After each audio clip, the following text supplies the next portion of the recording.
I mean, look, I'm not surprised that these ridiculous questions are being asked by Britain's public broadcaster. I say good on Nigel Farage. Tell us what's going on here.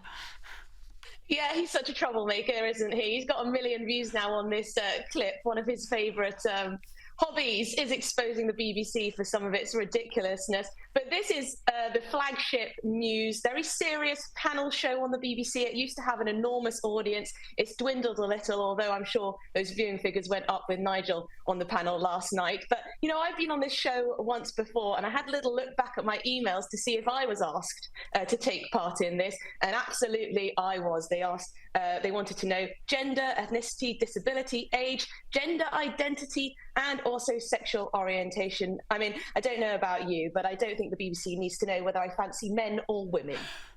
I just think it's none of their business. If you're appearing as a guest on a show, what business is it of the BBC's to know all this private information? They are just so out of touch with reality. And I also find it interesting, Emily, because the BBC was this week actually forced to apologise to Farage.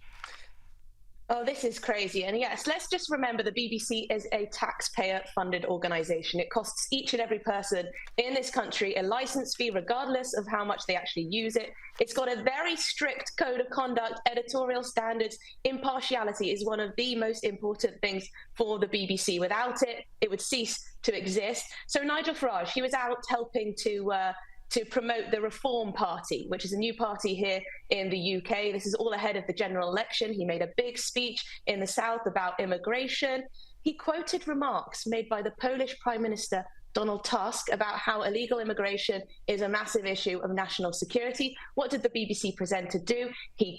She cut away and said to the audience, said to Britain, he was using his customary inflammatory language. Customary inflammatory language. Now, this is a clear and obvious breach of impartiality rules. We're not supposed to know what news presenters feel, how they feel about political leaders. So, yes, she was forced to make a grovelling apology to both the viewers and also to Nigel Farage, and it all happened within an hour.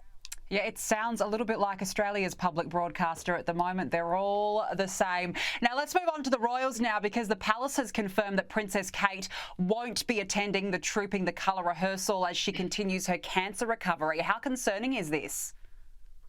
Yes, this is a real disappointment, because there was growing speculation. There was some speculation that she would be well enough to take part in this rehearsal on June the 8th. Kate would usually take the salute. So I do hope that this isn't a sign that her recovery is complicating somewhat. But the good news is that the Royal Palace have confirmed that the King will be in attendance at this year's Trooping the Colour event.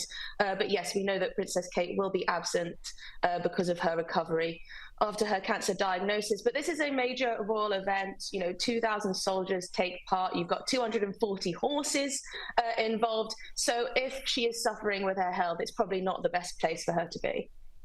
No, clearly not. Now, speaking of, there are reports King Charles is desperate to reunite Prince Harry, but he's now reached the end of his tether. I mean, I'm not surprised, as Harry has refused to compromise. What's happened here?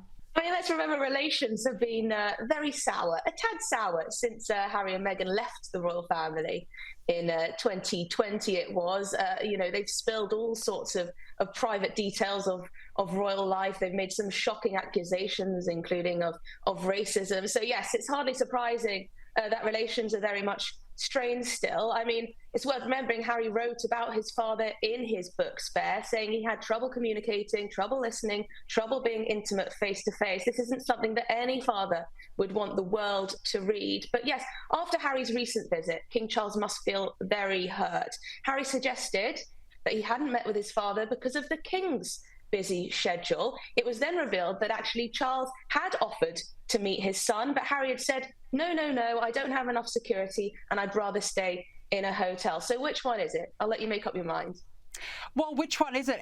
Exactly. It's always something. And I'm surprised the King actually hasn't reached the end of his tether earlier. He's got a lot of patience, that man, to be having a wayward son like Harry. Emily Carver, good to speak with you. Thanks for joining us as always. Thanks a lot.